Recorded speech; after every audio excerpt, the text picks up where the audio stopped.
Allahumma salli ala sayyidina Muhammad nabiyana shafi'ana maulana Muhammad Allahumma salli ala sayyidina Muhammad nabiyana shafi'ana maulana Muhammad Allahumma salli ala sayyidina Muhammad nabiyana shafi'ana maulana Muhammad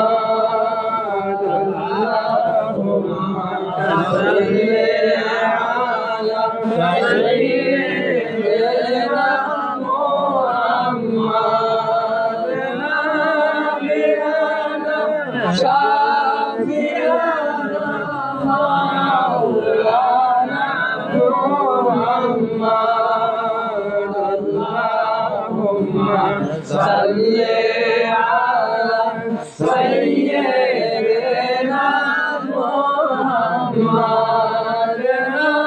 nabiyana shafi'ana maulana Muhammad সৃষ্টি কোলের সবাই বলে আজ আমাদের খুশির দিন আমাদের মাঝে তশরিফ আনবেন রহমাতুল লিল আলামিন আল্লাহুম্মা সাল্লি আলা সাইয়্যিদিনা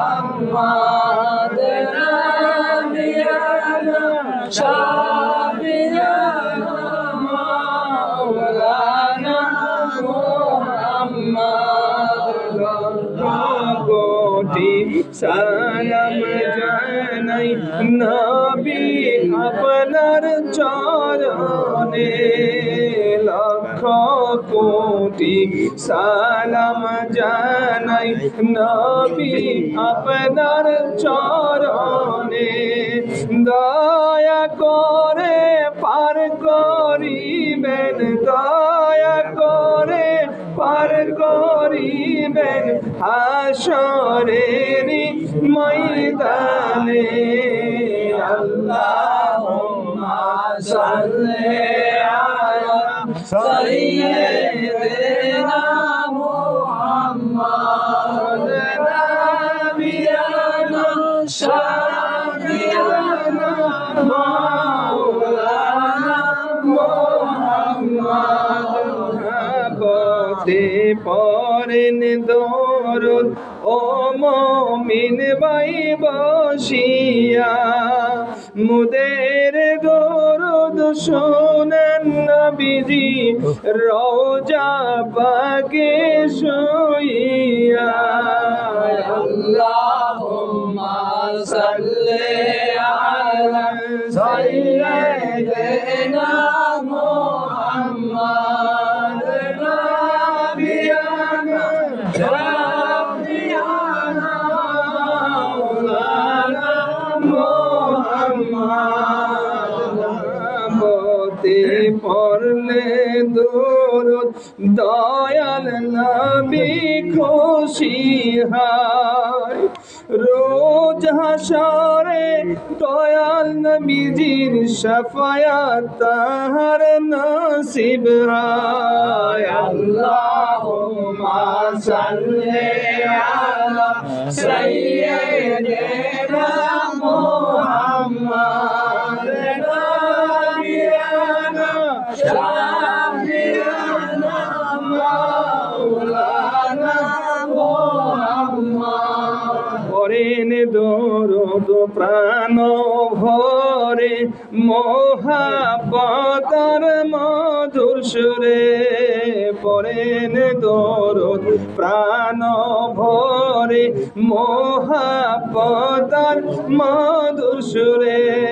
ধন্য হবে জীবনটা যে ধন্য হবে জীবনটা যে নবীজির দিদারে আল্লাহুম্মা সাল্লি আলা সাইয়্যিদিনা মুহাম্মাদ নাবিয়ানা শাফিয়ানা মাওলানা মুহাম্মাদ আল্লাহুম্মা সাল্লি আলা সাইয়্যিদিনা মুহাম্মাদ নাবিয়ানা শাফিয়ানা মাওলানা মুহাম্মাদ উড়িয়া যাও রে বাংলার হাওয়া উড়িয়া যাও রে মদিনায় আমাদের দরুদ আমাদের সালাম পৌঁছে দাও গো পাক নবীজির পাক রওজায় আল্লাহুম্মা সাল্লি আলা সাইয়্যিদিনা মুহাম্মাদ নাবিয়ানা শাফিয়ানা মাওলানা মুহাম্মাদ দুনিয়া মুসাফির খানা কেন রে মন বোঝনা কত মানুষ আসলো ধরায় কেউ তো ধরায় রইল না আল্লাহুম্মা সাল্লি আলা সাইয়্যিদিনা মুহাম্মাদ নাবিয়ানা শাফিয়ানা মাওলানা মুহাম্মাদ আলহামদুলিল্লাহ মহান আল্লাহ পাকের দরবারে লক্ষ লক্ষ কোটি কোটি শুকর আদায় করছি আজকে দেওখালি আমার পিতা নজরুল সাহেবের বাড়ির প্রাঙ্গণে সালামাবাদ শরীফের আজকের এই বাৎসরিক মাহফিল এই বাৎসরিক মাহফিলে উপস্থিত আছেন আমার সম্মানিত শ্রদ্ধেয় আলেমগণ উপস্থিত আল্লাহর অতি আদরের ও মহব্বতের বান্দারা পর্দার আড়ালে আল্লাহর অতি আদরের মহব্বতের বান্দারা আমরা যে এখানে একত্রিত হতে পেরেছি এজন্য আমরা আমাদের সৃষ্টিকর্তা যিনি আমাদের পালনকর্তা যিনি আমাদের রব সেই রবের শুকরিয়া আদায় করে সকলে উচ্চ আওয়াজ দিয়ে বলি আলহামদুলিল্লাহ। আজকে এই মাহফিল কি বাৎসরিক মাহফিল তাই না? বাৎসরিক মাহফিল ওনার আব্বার জন্য দোয়ার আয়োজন করেছেন। বছরে একটা দিন আপনাদেরকে ডাকে হাজির করে বাবা মার দোয়ার জন্য এই মাহফিলের আয়োজন করেছেন। যে যেখানে আছেন মেহেরবানি করে আমাদের মাহফিলে চলে আসুন। এই মাহফিলে বসাতে আমাদের কি লাভ আছে না? লাভ আছে, আমাদের লাভ আছে। এই দুনিয়ার শুধু লাভ নাকি আখিরাতের লাভ? আখিরাতের লাভ, দুনিয়া আখিরাত দুইটারই লাভ আছে।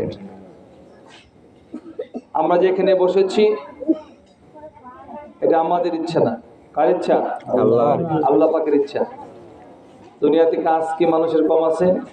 কাজ কি আমরা করে শেষ করতে পারি? দুনিয়ার ব্যবসা বাণিজ্য চাকরি বাকরি কৃষি ক্ষেত খামার কাজ করে কি আমরা শেষ করতে পারতেছি? কাজ একটা শেষ করেন আরেকটা শুরু হয়, আরেকটা শেষ করেন আরেকটা শুরু হয়, চলতেই থাকবে নাকি বলেন? এটাও কি? এটাও কি কাজ? এটাও কি কাজ? কেননা ওমা খালাকতুল জিন্না ওয়াল ইনসা ইল্লা লিয়াবুদুন, আমি মানুষ এবং জিন জাতিকে সৃষ্টি করেছি শুধুমাত্র আমার ইবাদতের জন্য। সুবহানাল্লাহ। শুধুমাত্র কিসের জন্য? ইবাদত করার জন্য। তাহলে এটা কি ইবাদত? এটা কি ইবাদত। ফরজ নামাজের পরে আমরা এখানে বসেছি জিকির আজকার করার জন্য, মুরাকাবা মুশাহাদা করার জন্য, তাই না? আল্লাহর শান, রাসূলুল্লাহর শান গাওয়ার জন্য, আল্লাহর প্রশংসা, রাসূল সাল্লাল্লাহু আলাইহি ওয়াসাল্লামের প্রশংসা গাওয়ার জন্য আমরা উঠেছি, আল্লাহর জিকির করার জন্য, আল্লাহকে স্মরণ করার জন্য আমরা এখানে উঠেছি। এই জায়গাটা এখন কি হয়ে গেছে? দামি হয়ে গেছে, তাই না? সুবহানাল্লাহ। যাক, আমরা সওয়াব রেসিনি করব, এই জন্য আস্তাগফিরুল্লাহ রাব্বি মিন কুল্লি যামবি ওয়া আতুবু ইলাইহি এই পর্যন্ত পড়ে 11 বার।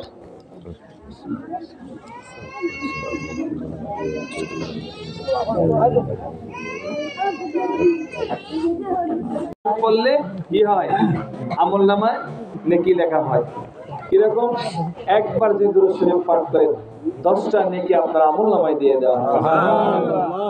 10টা গুনাহ তার আমলনামা থেকে মুছে দেওয়া হয়, মাফ করে দেওয়া হয়। সুবহানাল্লাহ। শুধু তাই নয়, আরো 10টা মর্যাদা আপনার বাড়ায় দেওয়া হয়।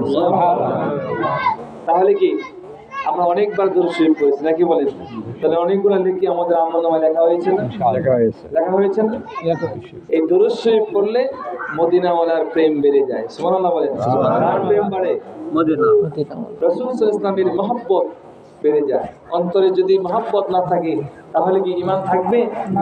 রাসূলের মহব্বতে আমাদের কি ঈমান। রাসূলের মহব্বত কি ঈমান। যার রাসূল সাল্লাল্লাহু আলাইহি ওয়াসাল্লামের প্রতি মহব্বত নাই তার তো ঈমানও নাই, নাকি বলেন? তাহলে লা ইলাহা ইল্লাল্লাহ মুহাম্মাদুর রাসূলুল্লাহ সাল্লাল্লাহু আলাইহি ওয়াসাল্লাম। তাহলে লা ইলাহা ইল্লাল্লাহ এটা আমরা জানি যে আল্লাহ ছাড়া কোনো ইলাহা নাই, আল্লাহ এক, আল্লাহ ছাড়া কোনো ইলাহা নাই। এতটুকু যদি মানেন, কিন্তু পরেরটা যদি না মানেন তাহলে বেঈমান। তাহলে কি বেঈমান? মানে ঈমান নাই। বেঈমান মানে কি ঈমান নাই। কথা বুঝছেন এখন? যদি মুহাম্মাদুর রাসূলুল্লাহ সাল্লাল্লাহু আলাইহি ওয়াসাল্লাম এই মুহাম্মাদুর রাসূলুল্লাহকে যদি বিশ্বাস না করেন তাহলে ঈমানদার না। সে কি না? ঈমানদার না। সারা জিন্দেগি যদি লা ইলাহা ইল্লাল্লাহ পড়ে তাহলে সে ঈমানদার হতে পারবে না। মুহাম্মাদুর রাসূলুল্লাহ সাল্লাল্লাহু আলাইহি ওয়াসাল্লাম বিশ্বাস না। সুবহানাল্লাহ, সুবহানাল্লাহ। তাহলে মুহাম্মদ সাল্লাল্লাহু আলাইহি ওয়াসাল্লাম কি ঈমানের মূল, তাই না? ঈমানের অঙ্গ। তাহলে দুরূদ শরীফ পড়লে মদিনাওয়ালার প্রেম বেড়ে যায়, রাসূলের ইশক বেড়ে যায়, মহব্বত বেড়ে যায়। আর রাসূলের মহব্বত যদি আমার অন্তরে আয়সা পড়ে তাহলে আপনার সবই পরিবর্তন হয়ে যাবে। সুবহানাল্লাহ। সবই কি পরিবর্তন হয়ে যাবে। মুহাম্মদ সাল্লাল্লাহু আলাইহি ওয়াসাল্লামকে ওলি আল্লাহরা অনেকবার দেখেছেন, অনেক ওলি আল্লাহ আছেন, স্বপ্নে দেখেছেন, মুরাকাবায় দেখেছেন, অনেক ওলি আল্লাহ আছে। আমরা কি দেখতে চাই না? আমরা কি দেখতে চাই না? মদিনার টানে কি মানুষ যাইতেছে না? মদিনার টানে কি মানুষ যাইতেছে, মদিনায় যাইতেছে। যাদের সামর্থ্য আছে, যারা হজ করার সামর্থ্য আছে, তারা কি আল্লাহ রাসূলের টানে যাইতেছে না? তারা যাইতেছে, জিয়ারত করতেছে, দেখা হইতেছে। আমরাও কি করতেছি? যাওয়ার জন্য কি চেষ্টা সাধনা করতেছি না? এই চেষ্টার ভিতরে কখন কোন সময় যে আল্লাহ তাআলা নিয়ে যাবে এটা কি আমরা জানি? এটা আমরা কেউ জানি না। কিন্তু মনের মধ্যে কি রাখতে হবে? আশা রাখতে হবে। মনের মধ্যে কি করতে হবে? আশা রাখতে হবে যে আমি রাসূলকে পাইতে চাই, আমি রাসূলকে দেখতে চাই, আমি রাসূলুল্লাহর হইতে চাই, রাসূলুল্লাহর আদর্শে আমি আদর্শবান হইতে চাই। লাকাদ কানা লাকুম ফি রাসূলিল্লাহি উসওয়াতুন হাসানাহ। তোমাদের জন্য উত্তম নমুনা, উত্তম আদর্শ হচ্ছে আমার রাসূল। সুবহানাল্লাহ। তাহলে আমরা অনুসরণ করব, অনুকরণ করব কাকে? আল্লাহ। আল্লাহ রাসূল সাল্লাল্লাহু আলাইহি ওয়াসাল্লামকে অনুসরণ করব। যার জীবন জিন্দেগি রাসূলুল্লাহর জীবন জিন্দেগির মতো হবে সে সফল কাম। সুবহানাল্লাহ বলেন। সুবহানাল্লাহ। এইজন্য মদিনার দিকে আমাদের খেয়াল রাখতে হবে, ওই দিকে তাকাই থাকতে হবে, রাসূলের দিকে খেয়াল করতে হবে। আল্লাহর এক ওলি ছিলেন রাসূলে নুমা। রাসূলে নুমা টাইটেল পেয়েছেন, লকব পেয়েছেন। কি পেয়েছেন? রাসূলে নুমা। টাইটেল কি এমনি হয়? টাইটেল কি একজনের এমনি হয়? একটা এলাকায় মেম্বার হয়েছেন, তার নাম তো মেম্বার ছিল না, তখন ভোট দিয়ে বানাইছেন, পরে ডাকেন কি মেম্বার সাহেব, নাম করে মনেই হেরে যান, নাম ভুলে যান, তাই না? বলেন মেম্বার সাহেব, চেয়ারম্যান সাহেব বলেন না, তখন কিন্তু নামই বলেন না। তাহলে টাইটেলটাই লকবটাই ধরেন। তাহলে চেয়ারম্যান হইতে, মেম্বার হইতে কি তার কি পরিশ্রম করা লাগছে কিনা? পরিশ্রম করা লাগছে না? এলাকার মানুষের কাছে যাওয়া লাগছে, ভোট চাওয়া লাগছে, পরিশ্রম করা লাগছে, তারপর না মেম্বার হয়েছেন নাকি? তারপর নাম হয়েছে তার মেম্বার সাহেব, চেয়ারম্যান সাহেব নাম হয়েছে, এমপি সাহেব নাম হয়েছে। পরিশ্রম করা লাগছে না? তাই লকব এমনি আসে না, পরিশ্রম করে ওটা আদায় করতে হয়, তারপরে লকব সেটা হয়। আবু বকর সিদ্দিক, আবু বকরের নামের সঙ্গে কি লাগাই দিচ্ছেন? সিদ্দিক। সিদ্দিক লাগাই দিচ্ছেন, তার নাম তো আর সিদ্দিক না, কিন্তু এর সঙ্গে লকব দিচ্ছেন কি সিদ্দিক। এই সিদ্দিক কি আপনি আসছে না। আল্লাহ রাসূল সাল্লাল্লাহু আলাইহি ওয়াসাল্লাম যখন মিরাজে গেলেন, মিরাজ থেকে এসে যখন ঘোষণা দিলেন, সমস্ত কিছু বর্ণনা করলেন, তখন আবু বকর সিদ্দিক কি এটা বিশ্বাস করেছেন। সুবহানাল্লাহ বলেন। এই বিশ্বাস করার কারণে তার নাম হয়ে গেল কি সিদ্দিক, সাদাক্তা, সে বিশ্বাস করেছে, এই জন্য তার নামের সঙ্গে কি সিদ্দিক টাইটেল পেয়ে গেছেন। এই যে রাসূলে নুমা যার কথা বলছি, তার নাম এমনি রাসূলে নুমা হয় নাই। সে অনেক দিন ধরে মুরাকাবা করতেছে, মুশাহাদা করতেছে, ধ্যান করতেছে, দুরূদ শরীফ পড়তেছে, কিন্তু রাসূলের সঙ্গে দিদার হইতেছে না। সুবহানাল্লাহ বলেন। সে অস্থির হয়ে গেছে, আমি কি রাসূলকে দেখবো না? আমি কি আল্লাহ রাসূলকে দেখবো না? আমি যদি রাসূলকে দেখতে না পারি তাহলে আমার এই জীবনের কি দাম আছে? আমি যদি আমার রাসূলকে দেখতে না পারি তাহলে আমার এই জীবনের কি দাম আছে? সে নিজের প্রতি নিজের একটা টেনশনে পড়ে গেছে, আমি কি আমার রাসূলকে না জানি আমার কোনো ত্রুটি হয়েছে, না জানি আমার কোনো ভুল হয়েছে, না জানি আমার কোনো গুনাহ হয়েছে, এই জন্য আমি আমার রাসূলকে দেখতে পারতেছি না। এই জন্য সে চিন্তায় এবং অস্থির হয়ে গেছে, এবং এক সময় সে এতটাই সে দুঃখিত হয়ে গেছে যে আমি আমার এই জীবনটাই রাখবো না, আমি এই জীবনটা যে রাসূলের সঙ্গে আমার দিদার না হয় তাহলে আমার এই জীবনের কোনো দাম নাই, আমি এই জীবন শেষ করে দেব। এতটুকু তার ভিতরে সে ইচ্ছা শুদ্ধি করে ফেলছে। হুগলি নদী, হুগলি নদী একটা নদীর নাম হুগলি নদী, সেই হুগলি নদীতে ঝাঁপ দেবে, চলে গেছেন হুগলি নদীর পারে, সেখানে ঝাঁপ দিয়ে মারা যাবে। সেই নদীর পারে দাঁড়ায়, আল্লাহ তোমার হাবিবকে যদি দেখতে না পারি আমার এই জীবনের কোনো দাম নাই, আমি এইখানে ঝাঁপ দিয়ে পড়ে মারা যাব, আমার এই জীবনের কোনো দাম নেই। পিছন থেকে একটি মহাব্বতের একটা হাত নড়ে গেছে, ওয়েসি একটু দাঁড়াও দাঁড়াও, আমি তোমার রাসূল এসে গেছি, তোমাকে আর ঝাঁপ দিয়ে মরতে হবে না, এই যে আমি তোমার রাসূল। পিছনে ফিরে তাকালেন, দেখেন আল্লাহ রাসূল সাল্লাল্লাহু আলাইহি ওয়াসাল্লাম। তখন ফতেহালি হয়েছি, আনন্দে আত্মহারা হয়ে চোখ দিয়ে পানি ঝরঝর করে আসতেছে, রাসূলকে দেখতে পেয়ে তার মনের আনন্দে সে কাঁদতেছে। আমার রাসূল বলতেছেন, ওয়েসি তোমার সঙ্গে আমার বছরে একবার দেখা হবে, বছরে কি একবার দেখা হবে, ওয়েসি তোমার সঙ্গে বছরে একবার দেখা হবে। ওয়েসি চোখের পানি ছেড়ে ছেড়ে বলে, ইয়া রাসূলুল্লাহ, বাকি দিনগুলি আমি আপনাকে দেখা ছাড়া থাকতে পারবো না। সুবহানাল্লাহ বলেন। 365 দিনে কি বছর, 364 দিন আমি আপনাকে দেখা ছাড়া কি থাকতে পারবো না। সুবহানাল্লাহ বলেন। আমার রাসূল বলেন, ওয়েসি তোমার সঙ্গে আমি মাসে একবার দেখা করব। ওয়েসি বলে, হুজুর বাকি 29টা দিন আমি আপনাকে না দেখে থাকতে পারবো না। সুবহানাল্লাহ।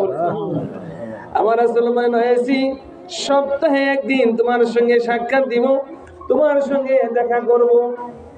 ওয়েসি বলে, হুজুর এটাও সম্ভব না, বাকি 6টা দিন আপনাকে দেখা ছাড়া আমি থাকতে পারবো না।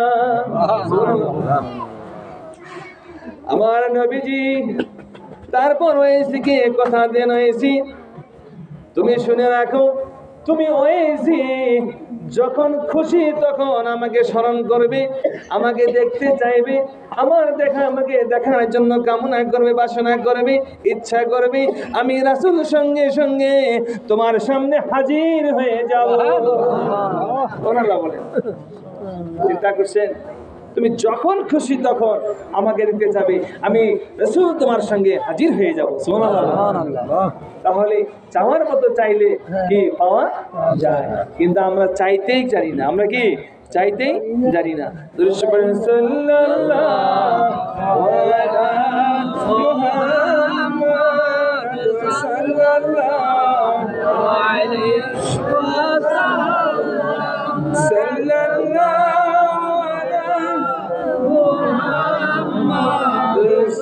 সাল্লাল্লাহু আলা মুহাম্মাদ সাল্লাল্লাহু আলা মুহাম্মাদ সাল্লাল্লাহু আলা মুহাম্মাদ।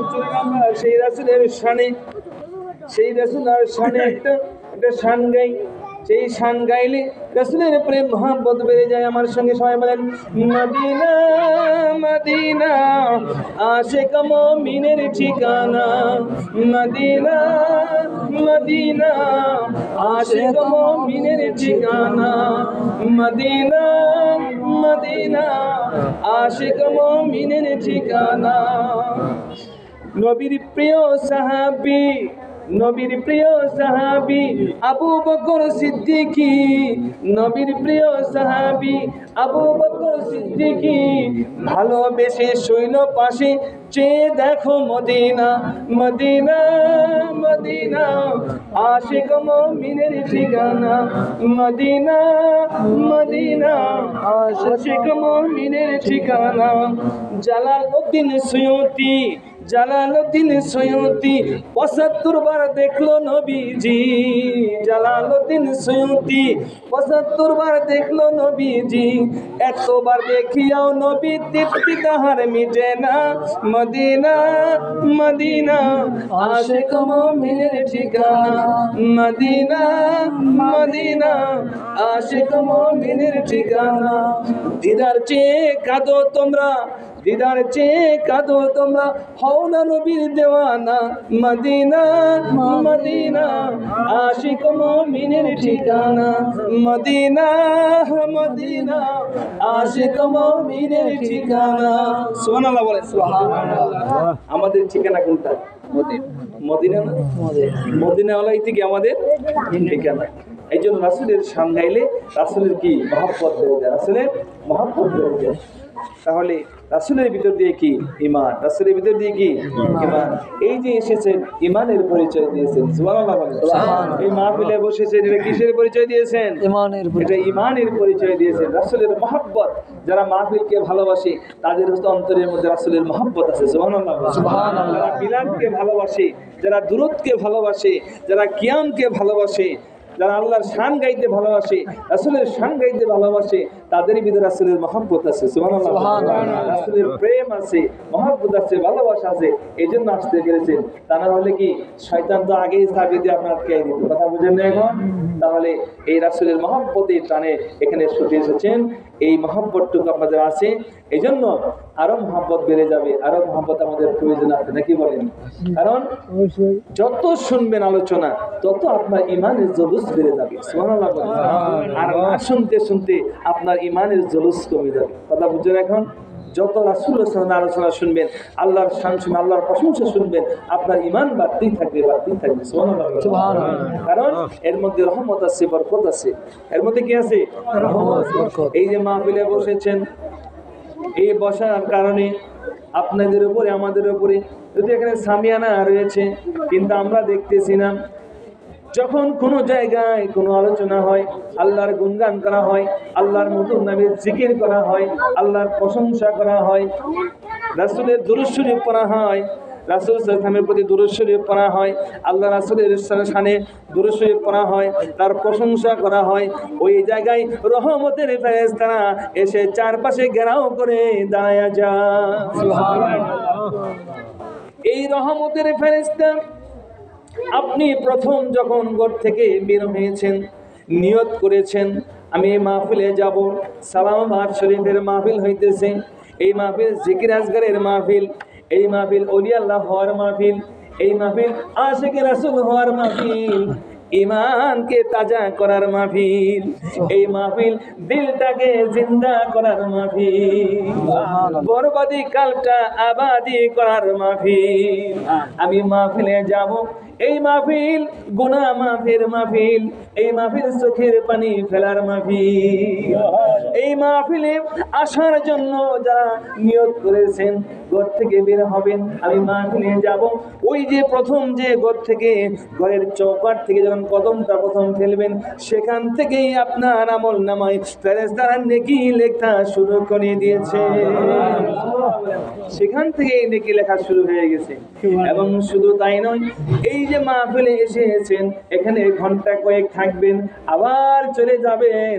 যতক্ষণ এই মাহফিলে থাকবেন, বসে থাকবেন, যতক্ষণ পর্যন্ত এই আলোচনা শুনবেন, জিকির আজকার করবেন, দোয়া করবেন, মাহফিল শেষ পর্যন্ত থাকবেন। এবং ঘরে যে পর্যন্ত ফিরে না যাবেন, ঘরে ফেরা পর্যন্ত, ওই চৌকাট পার হওয়া পর্যন্ত আপনার আমল নামায় ফেরেশতারা নেকি লিখতেই থাকবে। এবং শুধু তাই নয়, ওই যে ঘর থেকে যখন বের হয়ে এলেন, সেখান থেকে ফেরেশতারা আহলান সাহলান মারহাবা মারহাবা বলে বলে আপনাকে মাহফিলে পৌঁছায়া দিয়েছে। আমরা দেখি না ফেরেশতা, কিন্তু ফেরেশতারা কি আমাদের দেখে।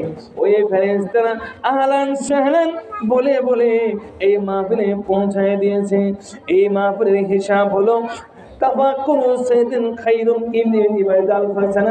এক ঘন্টা সময় যদি এই মাহফিলে বসে কাটাইতে পারেন, আল্লাহর বান্দা গভীর মনোযোগ, একটা ঘন্টা সময় যদি এখানে বসে কষ্ট করেন, একটা ঘন্টা সময়ের বিনিময়ে কারণে 1000 বছরের বেরিয়া নফল ইবাদতের সওয়াব আপনার আমল নামায় লিখে দিবে।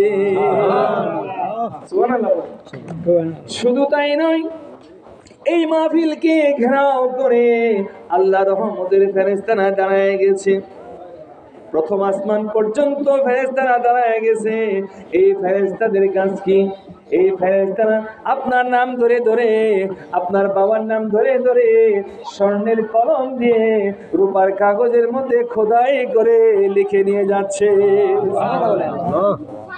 দুনিয়ার কোন প্রধানমন্ত্রী, দুনিয়ার কোন এমপি, দুনিয়ার কোন প্রেসিডেন্ট যদি আসে, দুনিয়ার কোন গণ্যমান্য ব্যক্তি, সম্মানিত লোক যখন আসে, তখন সাংবাদিকরা ভিড় জমায়। সাংবাদিকরা কি ভিড় জমায় না? দুনিয়ার কোনো মন্ত্রী, মিনিস্টার, কোনো এমপি, প্রধানমন্ত্রী যখন আসে, তখন সাংবাদিকরা ভিড় জমায় রিপোর্ট লেখার জন্য। এই যে এখানে এসেছেন, আপনি আল্লাহর দরবারে আপনি সম্মানিত হয়ে গেছেন। আপনি আল্লাহর দরবারে একজন সম্মানিত বান্দা হয়ে গেছেন, আদরের একটা বান্দা হয়ে গেছেন। এই মাহফিলে বসার কারণে, এই মাহফিলে বসেছেন, আপনাকে সম্মান করতেছে ফেরেশতারা। ওই ফেরেশতারা স্বর্ণের কলম দিয়ে রূপার কাগজের মধ্যে খোদাই করে লিখে নিয়ে যাচ্ছে। দুনিয়ার লেখাগুলি পুড়ে যায়, নষ্ট হয়ে যায়, ছিঁড়ে যায়, এক সময় নষ্ট হয়ে যায়, লেখাগুলি মুছে যায়। কিন্তু স্বর্ণের কলম দিয়ে রূপার কাগজের মধ্যে যে লেখাটা খোদাই করে লেখা হচ্ছে, সেই লেখাটা কোনোদিন মুছবে না। সেই লেখা কি কিন্তু মুছবে না, মুছবে না। ওই ফেরেশতারা কি করতেছে? ওই ফেরেশতারা রিপোর্ট লিখতেছে, আল্লাহ অমুকের ছেলে অমুক আজকে মাহফিলে এসেছে। দুনিয়ার কত টান, দুনিয়ার কত কাজ ছিল, তার সমস্ত কাজকে লাথি মেরে সরাইয়া দে, দুনিয়ার কাজকে পিছনে ফেলে দে। আল্লাহ তোমার মহাব্বতে, তোমার হাবিবের মহাব্বতে আজকে সব কিছু ছেড়ে, ঘর ছেড়ে দিয়ে, বাড়ি ছেড়ে দিয়ে, সমস্ত কিছু ছেড়ে দিয়ে, মায়ার বন্ধন কেটে দিয়ে, আল্লাহ তোমার মহাব্বতে, তোমার হাবিবের মহাব্বতে, আল্লাহ তোমার ওলির মহাব্বতে আজকে তারা পাগলের মতো চলে এসে বেহেশতের বাগান সাজায়া বসেছে। ফেরেশতারা লিখতেছেন আর ফরিয়াদ করতেছে, মাহফিল যখন শেষ হয়ে যাবে, মাহফিল যখন শেষ হয়ে যাবে, এই রহমতের ফেরেশতারা আল্লাহর কাছে চলে যাবে। সুবহানাল্লাহ বলেন। কার কাছে যাবে? কার কাছে যাবে? আল্লাহর কাছে যাবে। এই রহমতের ফেরেশতারা আল্লাহর কাছে চলে যাবে। আল্লাহর কাছে গিয়ে যখন সামনে দাঁড়ায় যাবে, আমার আল্লাহ জিজ্ঞেস করবেন, ও ফেরেশতারা তোমরা কোথা থেকে আসলে? সুবহানাল্লাহ বলেন। আল্লাহ কি দেখছেন না? আল্লাহ কি দেখতেছেন না? আমাদের আল্লাহ কি দেখতেছেন না? সব কিছু দেখতেছেন। আল্লাহ সব কিছু দেখেন এবং সব কিছু শুনেন। এই 7 স্তম্ভ জমিনের নিচে একটা পোকার খাবার আমার আল্লাহ সংগ্রহ করে দেন। সুবহানাল্লাহ। ওই আকাশের উপরে যদি কোনো পোকা প্রাণী থাকে, সেখানেও আমার আল্লাহ রিজিক পৌঁছায়া দেন। সুবহানাল্লাহ। আমার আল্লাহ সব কিছু জানেন, সব কিছু দেখেন, সব কিছু শুনেন। এরপরেও জিজ্ঞেস করবেন, ফেরেশতারা সাক্ষী করবেন, ও ফেরেশতারা তোমরা কোথায় গিয়েছিলে? ওই ফেরেশতারা বলবে, দাও খালি তোমার এক আদরের বান্দা একটা বেহেশতের বাগান সাজাইয়েছে, ওই বেহেশতের বাগান থেকে আমরা এসেছি। সুবহানাল্লাহ। তখন আমার আল্লাহ জিজ্ঞেস করবেন, ও ফেরেশতারা তোমরা সেখানে কি কি দেখলে আমাকে একটু শোনাও। তখন ওই ফেরেশতারা বলবে, আল্লাহ ওই বান্দাগুলি সব কিছু পেছনে ফেলে বেহেশতের বাগানে বসে বসে তারা তোমার প্রশংসা গাইতেছে। সুবহানাল্লাহ। তারা তোমার প্রশংসা করতেছে, আল্লাহ তোমার গৌরব করতেছে, তোমার প্রশংসা করতেছে, তোমার শান গাইতেছে। আল্লাহ আর কি করতেছে? আল্লাহ তোমার বন্ধু, তোমার দোস্ত, তোমার হাবিবের গুণগান তারা গাইতেছে। সুবহানাল্লাহ। আল্লাহ তোমার হাবিবের শানে তারা দুরূদ শরীফ পড়তেছে, তোমার হাবিবের প্রশংসা করতেছে। আমার আল্লাহ বলেন, ও ফেরেশতারা তোমরা আর কি দেখলে? আমার আল্লাহ আবার প্রশ্ন করেন, ও ফেরেশতা তোমরা আর কি দেখেছো? আমার বান্দাগুলি আর কি করতেছে? তখন ওই ফেরেশতারা, রহমতের ফেরেশতারা, ভ্রাম্যমান ফেরেশতারা আল্লাহর কাছে বলে, আল্লাহ ওই রহমতের মাহফিলে বসে বসে তোমার বান্দাগুলি নিজের জীবনের গুনাহগুলি তোমার দরবারে তুলে ধরে চোখের পানি ছেড়ে ছেড়ে তারা কাঁদতেছে। আল্লাহ তোমার পাপী তাপী গুনাহগার বান্দা গুনাহ করেছে, আল্লাহ অপরাধ করেছে, আজকের মাহফিলে বসে বসে অপরাধগুলি স্মরণ করে আল্লাহ তোমার জন্য তোমার কাছে ক্ষমা চাইতেছে, তোমার কাছে মাপ চেয়ে চোখের পানি ছেড়ে ছেড়ে তারা কাঁদতেছে। সুবহানাল্লাহ বলে, ও আল্লাহ তারা চোখের পানি ছেড়ে কাঁদতেছে। আমার আল্লাহ বলেন, ও ফেরেশতারা তারা কাঁদতেছে, গুনাহের জন্য কাঁদতেছে, আমি তাদের গুনাহগুলি মাফ করে দিলাম। সুবহানাল্লাহ বলেন। এবং তার কেন কাঁদে? আল্লাহ তোমার কাছে জান্নাতের আশা করে। আল্লাহ তুমি যে 8টা বেহেশত বানায়েছো, কয়টা বেহেশত বানাইছো? 8টা। আল্লাহ তুমি যে 8টা বেহেশত বানায়েছো আমাদের জন্য, ইমানদারের জন্য, তুমি যে 8টা বেহেশত তৈরি করেছো, তোমার বান্দারা তোমার কাছে সেই বেহেশতে থাকার আশা করতেছে। সুবহানাল্লাহ বলে। আর কি চাই? আল্লাহ তুমি যে 7টা দুজক বানিয়েছো, কয়টা দুজক? 7টা। আল্লাহ তুমি যে 7টা দুজক বানিয়েছো, ওই 7টা দুজকের ওই ভয়াবহ আগুন থেকে তারা তোমার কাছে ফানা চাইতেছে। আমার আল্লাহ বলেন, ও ফেরেশতারা তোমরা আজকে সাক্ষী থাকো, আমার যে বান্দাগুলি আমার জাহান্নাম দেখে নাই। আমরা কি জাহান্নাম দেখেছি? না। আমার যে বান্দাগুলি আমার জাহান্নাম দেখে নাই, আমার যে বান্দাগুলি আমার বেহেশত 8টা বেহেশত দেখে নাই, আমাকে দেখে নাই, না দেখেই তারা বিশ্বাস করেছে। এই বিশ্বাস করার কারণে, এই জাহান্নাম জান্নাত বিশ্বাস করার কারণে, আমাকে ভয় করার কারণে আমি আল্লাহ তাদের জিন্দেগির গুনাহগুলি মাফ করে দিলাম। ও ফেরেশতারা তোমরা সাক্ষী থাকো, যারা চোখের পানি ছেড়েছে কেঁদেছে, ও ফেরেশতারা তোমরা সাক্ষী থাকো, আমি তাদেরকে আমার জাহান্নামের আগুনে তাদেরকে পোড়াবো না। বিধান, বেহেশত থেকে বের করে কাউকে জাহান্নামে দেওয়া হবে না, কিন্তু দুজক থেকে বের করে কি জাহান্নামে দেওয়া হবে। এটা কিন্তু বিধান। দুজকে মানুষকে বেহেশতে নিয়ে যাওয়া হবে, কিন্তু বেহেশতি মানুষকে আর দুজকে দেওয়া হবে, এটা বিধানে নাই। এই জন্য যারা দুনিয়াতে এইরকম বেহেশতের বাগান সাজায়া আল্লাহর প্রশংসা করে, আল্লাহর জিকির করে, রাসূলের দুরূদ শরীফ পড়ে, রাসূলের প্রশংসা করে, চোখের পানি ছেড়ে কান্দে, তারা হইতেছে বেহেশতি মানুষ। এই বেহেশতি মানুষদেরকে আমার আল্লাহ দুজকে দিবে না। এই জন্য যারা কষ্ট করে এই বেহেশতের বাগানের জন্য, এই বেহেশতের বাগানের জন্য যারা পরিশ্রম করে, চেষ্টা করে, সাধনা করে, তারা হইতেছে আল্লাহর কাছে প্রিয়, আল্লাহ রাসূলের কাছে প্রিয়, আল্লাহর মহব্বতের বান্দা। গভীর মনোযোগ, যারা ওলি আল্লাহ হয়েছে, যারা ওলি আল্লাহ হয়েছে প্রত্যেকেই কি আল্লাহ আল্লাহ করে কি ওলি আল্লাহ হয়েছে নাকি বলে? যারা ওলি আল্লাহ হয়েছে তারা প্রত্যেকেই কি আল্লাহ আল্লাহ করে ওলি হয়েছেন। তাহলে ওলি আল্লাহ হইতে গেলে কি জিকির আজকার করতে হবে না? জিকির আজকার করতে হবে।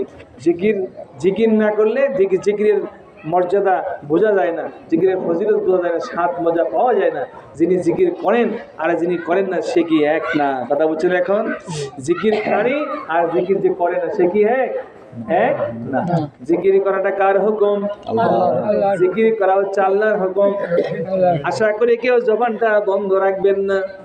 জবানটা বন্ধ রাখলে একটু কষ্ট হয়, কেননা জবানের মালিক কে? আল্লাহ। জবানের মালিক কে? আল্লাহ। জবানের মালিক হচ্ছে আমার আল্লাহ। জবান যদি বন্ধ করে দেয় আমার আল্লাহ, আপনি কি আর খুলতে পারবেন? না। হাজার চেষ্টা করে চামচ দিয়ে গোতায় করতে পারবেন না। অনেকেই জবান বন্ধ হয়ে যায়, হাজারো চেষ্টা করে আর খোলা যায় না। জবানের মালিক কে? আল্লাহ। আমার আল্লাহ যদি চায় মুহূর্তের মধ্যে আপনার জবানটা ভালো করে দিতে পারে। তাহলে এই জবান দিয়ে আমরা আল্লাহর অগণিত নিয়ামত ভোগ করতেছি না? আল্লাহর অসংখ্য, এই যে মাঠ ভরা ফসল পেয়েছেন, মাঠে ধান হয়েছে, এই রিজিকের মালিক কে? আল্লাহ। এই আল্লাহ হচ্ছেন রাজ্জাক। আল্লাহ কি? রাজ্জাক। ইয়া রাজ্জাক, ইয়া রাজ্জাক। রিজিকের জন্য আমরা কার কাছে যাব? আল্লাহর কাছে সাহায্য চাও। আল্লাহ ইয়া রাজ্জাকু, ইয়া রাজ্জাকু বলে বলে যদি আমরা আল্লাহর কাছে রিজিক চাই, আল্লাহ আমাদের দিবেন কিনা? দিবেন। কিন্তু আমরা তো চাই না। আমরা কি চাই? আমরা ওইভাবে চাই না। কিন্তু আল্লাহর কাছে কি অভাব আছে? কোন বান্দা যদি রাত্রি শেষ রাত্রি যখন গভীর হয়ে যায়, রাত্রি যখন গভীর হয়, তখন আমরা ব্যবসা ছেড়ে দেই, চাকরি বাকরির সমস্ত কাজ ছেড়ে দেই, সবাই ঘুমের ঘরে যাই নাকি বলেন? সবাই কোথায় যায়? ঘুমের ঘরে যাই। আমরা যখন ঘুমাইতে যাই, সবাই ঘুমায় যায়, কিন্তু কিছু কিছু বান্দা আছে শেষ রাত্রে বিছানাকে ছড়াইয়া দিয়ে বিবির থেকে আলাদা হয়ে, সন্তান থেকে আলাদা হয়ে তারা দাঁড়ায় যায়। তারা যায় নামাজের মধ্যে দাঁড়ায় যায়, অজু করে ঠান্ডা পানি দিয়ে অজু করে যায় নামাজে দাঁড়াইয়া তাহাজ্জুদের নামাজ আদায় করে। সুবহানাল্লাহ বলেন। এবং শেষ রাত্রে আল্লাহকে ডাক দেয়, ইয়া আল্লাহ, ইয়া রহমান, ইয়া রহিম, ইয়া হাইয়্যু ইয়া কাইয়্যুম। কি নামগুলি ডাকতে ভালো লাগে না? ইয়া আল্লাহ ডাকেন একটু। ইয়া আল্লাহ, ইয়া রহমান, ইয়া রহিম, ইয়া হাইয়্যু ইয়া কাইয়্যুম। ইয়া আল্লাহ, ইয়া রহমান, ইয়া রহিম, ইয়া হাইয়্যু ইয়া কাইয়্যুম। এবিজন ভাই দুরুশমান সাল্লাল্লাহু আলা মুহাম্মাদ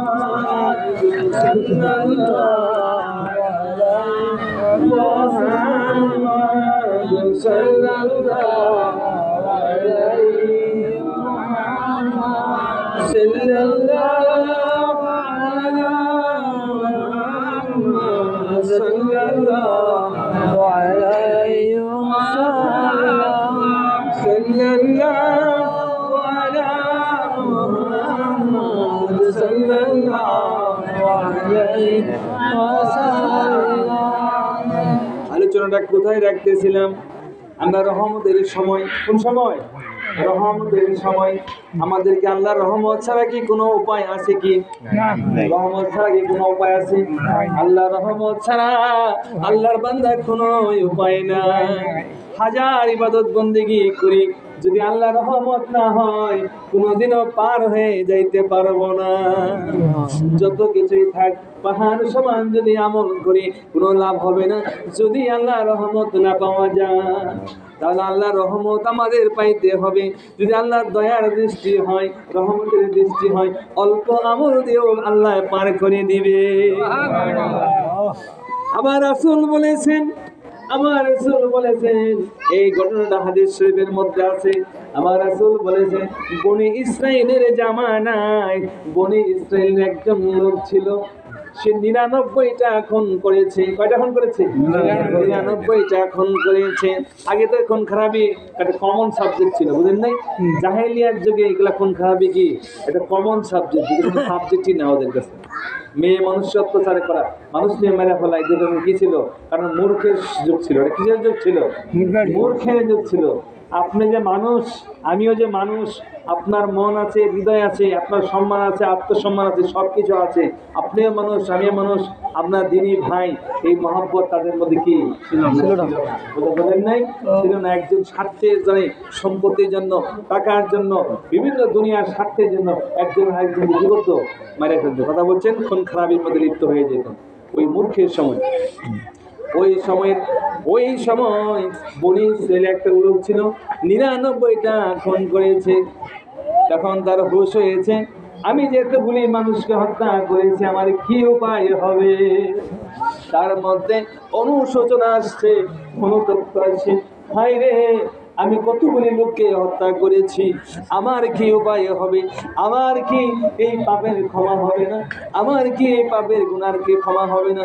আমি কি আল্লাহর কাছে মাফ পাবো না? আমি আল্লাহর কাছে কি ক্ষমা পাবো না?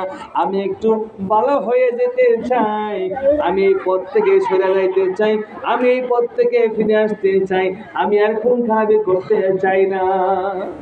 এই অনুতপ্ত হৃদয় নিয়ে বের হয়েছেন, জিজ্ঞেস করেছেন যে আমি এই ক্ষমার জন্য কার কাছে যাব, এই বিষয়ে একটু পরামর্শ চাই, কার কাছে যাব? তখন দেখা দিয়েছেন যে এই যে পাদ্রী আছে, অমুক জায়গায় একটা পাদ্রী থাকে, ওই সময় ওদের ধর্মের একজন লোক ছিল পাদ্রী। ওই পাদ্রীর কাছে গিয়ে, যাও তুমি তোমার বিষয়টা নিয়ে আলোচনা করো। ওই পাদ্রীকে বললেন যে আমি তো একটা জঘন্যতম গুনাহগার, আমি 99টা আল্লাহর বান্দাকে, আমি 99টা মানুষকে খুন করেছি, আমার জন্য কি তওবার দরজা, আমার জন্য কি এই গুনাহ ক্ষমা হচ্ছে নাকি? একটু আমাকে বলেন। ওই পাদ্রী বলে, যাও, এই গুনার কি নাই? ক্ষমা নাই। কথা বলছেন এখন? যাও, এই গুনার কি নাই? ক্ষমা নাই, এটা ক্ষমা হবে না, এটা তওবা কবুল হবে না। তুমি 99টা খুন করেছো, এটা কবুল হবে না, যাও। রেগে গেলেন, 99টা খুন করেছি, আমার যদি মাপ নাই হয় তোমাকেও আমি ছাড়বো না। ওই পাদ্রীকেও তিনি মেরে ফেললো। এবার মানুষদেরকে বলতেছে, আমি কোথায় যাব, কার কাছে যাব, কার কাছে গেলে আমার ক্ষমা পাবো? তোমরা একটু বলে দাও।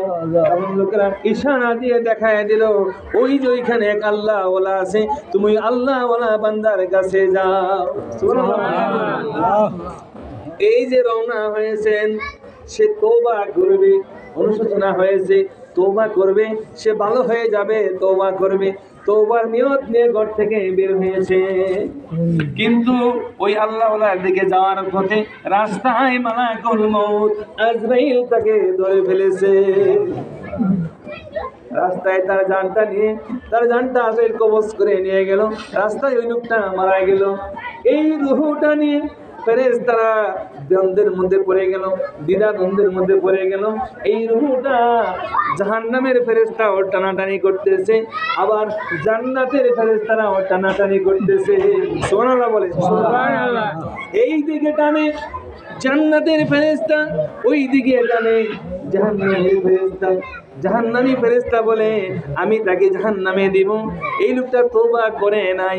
আবার ওই জান্নাতের ফেরেশতা বলে, আমি এই লোকটাকে জান্নাতে নিয়ে যাব, সে তওবা করার জন্য আল্লাহর ওলির দিকে রওনা দিয়েছে। সুবহানাল্লাহ। দুইজন ফেরেশতা টানাটানি করতেছে, দ্বন্দ্বের মধ্যে পড়ে গেছে। ফয়সালা দিবে কে? ফয়সালা দিবে কে? আল্লাহ। আল্লাহ। ফেরেশতাদের এই দ্বন্দ্বের ফয়সালা আমার আল্লাহ নিজেই দিয়ে দিবে। সুবহানাল্লাহ বলেন। আমার আল্লাহ বলেন, আমার আল্লাহ আল্লাহ বলেন, দুরূদ শরীফ পড়েন, সাল্লাল্লাহু আলাইহি মুহাম্মাদ সাল্লাল্লাহু আলাইহি ওয়াসাল্লাম, সাল্লাল্লাহু আলা মুহাম্মাদ সাল্লাল্লাহু আলাইহি ওয়াসাল্লাম। দুইজন ফেরেশতা, কয়জন ফেরেশতা? দুইজন ফেরেশতা দুই দিকে টানাটানি করতেছে। ফয়সালা দিবে কে? আল্লাহ। ফয়সালা দিবে আল্লাহ। ও ফেরেশতারা আমার আল্লাহ বলেন, আমার আল্লাহ বলেন, ওই যে ওলি আল্লাহর দিকে যে জমিনটা রয়েছে, ওই দিকের জমিনকে হুকুম করলেন, হে জমিন তুমি একটু কমই হয়ে যাও, একটু কি হয়ে যাও, সংকুচিত হয়ে যাও। আর এই পাশের জমিনকে বললেন তুমি একটু প্রসারিত হয়ে যাও। সুবহানাল্লাহ বলেন। এবার আমার আল্লাহ ফেরেশতাদেরকে বললেন, ও ফেরেশতারা এবার তোমরা মাপ শুরু করে দাও। সুবহানাল্লাহ বলেন। তুমি ও ফেরেশতারা এবার তোমরা মাপ শুরু করো। দেখো তার বাড়ির থেকে এই পর্যন্ত বেশি দূরে নাকি ওলি আল্লাহর পথে কাছাকাছি চলে গেছে। একটু দূরে কাছে, একটু এখন মাপ দাও। তখন দেখে ওলি আল্লাহর দিকে একটু বেশি চলে গেছে, আধাত। সুবহানাল্লাহ বলেন। হাদিস শরীফের মধ্যে আধাত বেশি হয়ে গেছে। কোন দিকে? ওলি আল্লাহর দিকে। ওলি আল্লাহর দিকে আধাত বেশি হয়ে গেছে। তখন জান্নাতের ফেরেশতারা খুশি মনে আহলান সালাম বলে বলে ওই রূহটা নিয়ে চলে গেল। সুবহানাল্লাহ। তাহলে কি আল্লাহ কি রহমত যদি হয়, আল্লাহর যদি রহমত হয়ে যায়, আল্লাহর দয়ার দৃষ্টি যদি আপনার উপর পড়ে যায়, আপনার দয়ার দৃষ্টি যদি, রহমতের নজর যদি, দয়ার নজর যদি আপনার উপর পড়ে যায়, অল্প আমল দিয়েও আমার আল্লাহ জান্নাতে পৌঁছায়া দিবে। আর যদি আল্লাহর দয়া না হয়, যদি রহমত না পাওয়া যায়, আল্লাহর দয়ার দৃষ্টি যদি না পাওয়া যায়, আল্লাহর ক্ষমা যদি না পাওয়া যায়, তাহলে হাজারো ইবাদত বন্দেগী করেও কোনো অবস্থাতে পার হয়ে যাওয়া যাবে না। এই জন্য রাত্রি যখন গভীর হয়, আল্লাহর কিছু পাগল বান্দা আছে, তারা ঘুমায় না, তারা ঘুমায় না, শেষ রাত্রে উঠে ঠান্ডা পানি দিয়ে ওযু বানায়, ওযু করে যাই নামাজে দাঁড়ায় তাহাজ্জুদের নামাজ পড়ে। আল্লাহ রাসূল কি তাহাজ্জুদ নামাজ পড়েছেন না? তাহাজ্জুদ নামাজটা কি আল্লাহ রাসূলের জন্য কি ছিল? ফরজ ছিল। আল্লাহ রাসূলের জন্য কি ছিল? ফরজ ছিল। আর আমাদের জন্য কি? সুন্নাত। আমাদের জন্য কি? সুন্নাত। কিন্তু আল্লাহ রাসূলের জন্য কি ছিল? ফরজ ছিল। আল্লাহ রাসূল তাহাজ্জুদের নামাজ পড়েছেন, 4 রাকাত 8 রাকাত নামাজ পড়েছেন। এই তাহাজ্জুদের নামাজ সুন্নাত। আল্লাহর কিছু বান্দা আছে ফরজ নামাজ আদায় করে আবার শেষ রাতে তাহাজ্জুদের নামাজ ছাড়ে না। সুবহানাল্লাহ বলেন। সুবহানাল্লাহ। আরামের ঘুম, শীতের দিনে কি ঘুম? শীতের দিনে কি ঘুম? হ্যাঁ, শীতের দিন আরামের ঘুম। লেপ গায়ে দিয়ে যখন শুবেন কত আরাম, কত শান্তি। এই আরামের ঘুম থেকে শেষ রাতে ওঠাটা কত কঠিন। লেপের ভিতর থেকে কি শেষ রাতে ওঠাটা কি কঠিন না? কঠিন। কতটুকু প্রেম, কতটুকু ভালোবাসা থাকলে একটা মানুষ ওই শীতের মধ্যে লেপ থেকে উঠে এসে ওযু করে নাই যাই নামাজে দাঁড়ায়া যায়। সুবহানাল্লাহ। এটা কি থাকতে হবে? কি থাকতে হবে? রাসূলের প্রেম থাকতে হবে, রাসূলের মহব্বত থাকতে হবে, রাসূলের সুন্নতের মহব্বত থাকতে হবে। আমার রাসূল পড়েছেন, আমিও পড়ব। সুবহানাল্লাহ। কোনো কথা নাই। আমার রাসূল কি তাহাজ্জুদ নামাজ পড়ছেন, আমিও কি তাহাজ্জুদ নামাজ আদায় করব। রাত্রি যখন শেষ হয়, গভীর মনোযোগ আল্লাহর বান্দা, রাত্রি যখন শেষ হয়ে যায়, ওই শেষ রাতে তাহাজ্জুদের নামাজ আদায় করে ওই বান্দাটা যাই নামাজে বসে বসে আল্লাহকে রহমতের 5টা নাম, কয়টা নাম? 5টা নাম। ইয়া আল্লাহ, ইয়া রহমান, ইয়া রহিম। আরেকবার নামগুলো ডাকেন না। ইয়া আল্লাহ, খুব নরম করে মহব্বতে। ইয়া আল্লাহ, ইয়া রহমান, ইয়া রহিম, ইয়া হাইয়্যু ইয়া কাইয়্যুম, ইয়া আল্লাহ, ইয়া রহমান, ইয়া রহিম, ইয়া হাইয়্যু ইয়া কাইয়্যুম। রাত্রি যখন শেষ হয়ে যায়, এই বান্দা আল্লাহকে এইভাবে করুণ সুরে মহব্বতে আবেগে আবেশে ওই বান্দা আল্লাহকে ডাকতে থাকে।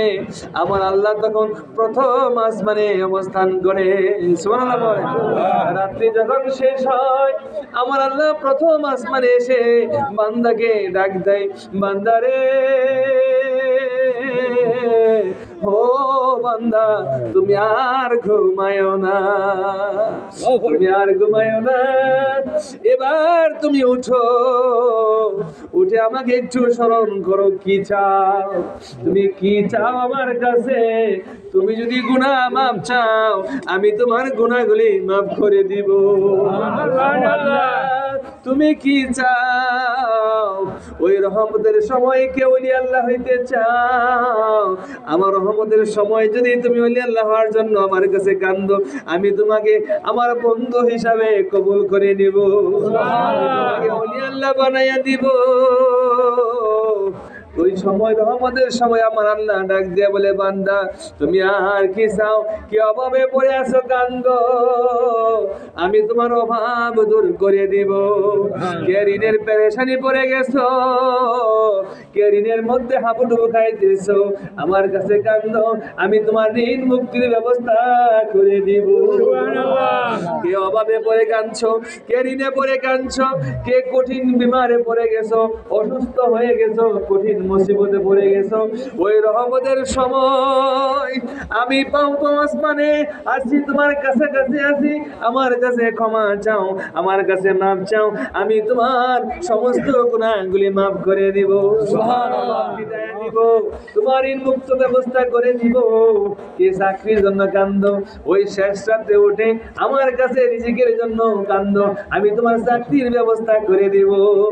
কে লেখাপড়া করে উচ্চ শিক্ষায় শিক্ষিত হইতে চাও, কান্দো, আমি তোমার লেখাপড়ায় উন্নতি দান করব।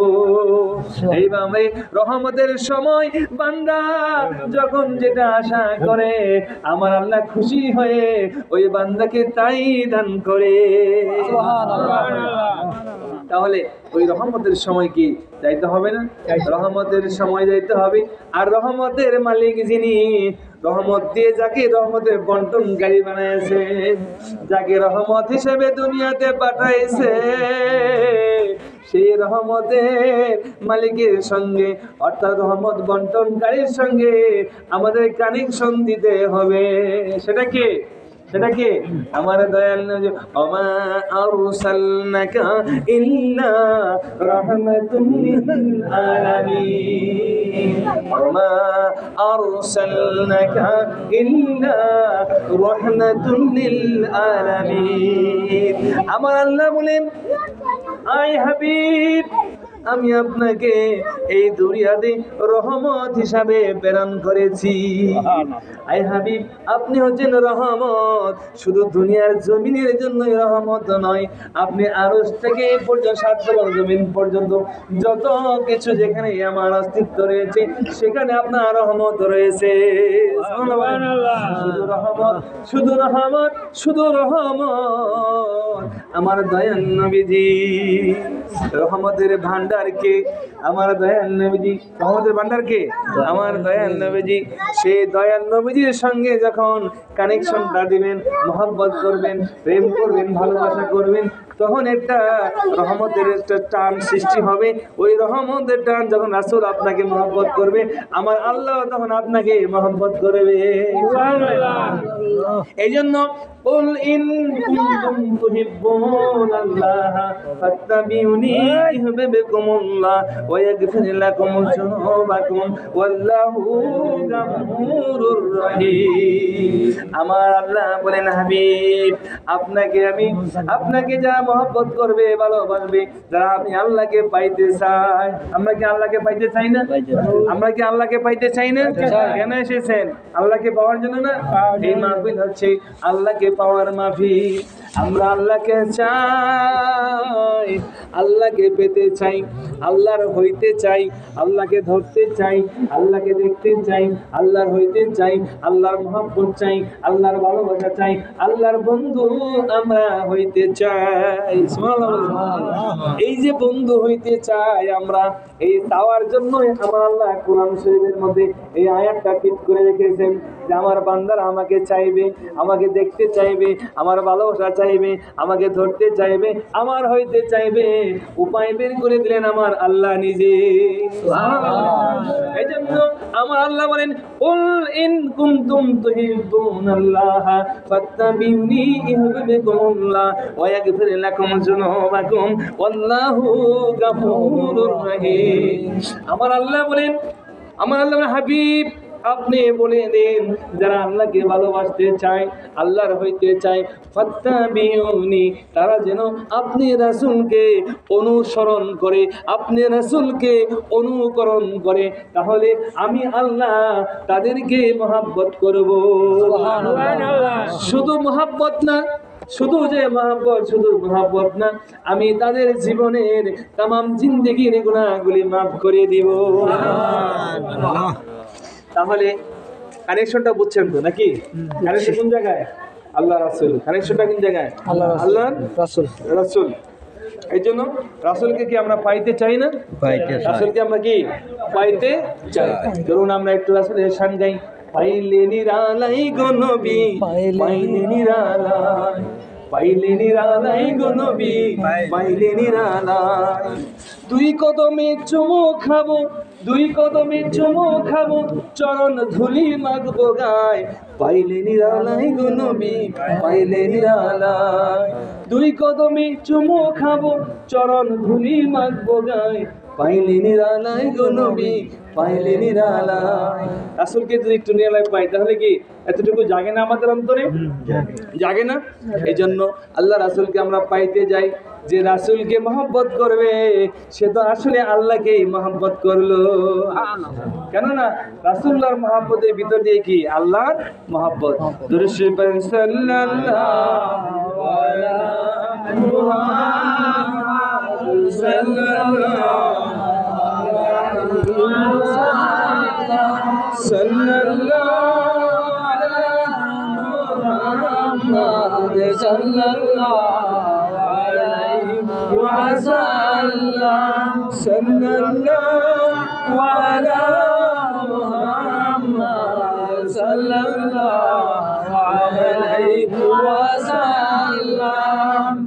আলহামদুলিল্লাহ। তাহলে আমরা কি চাই?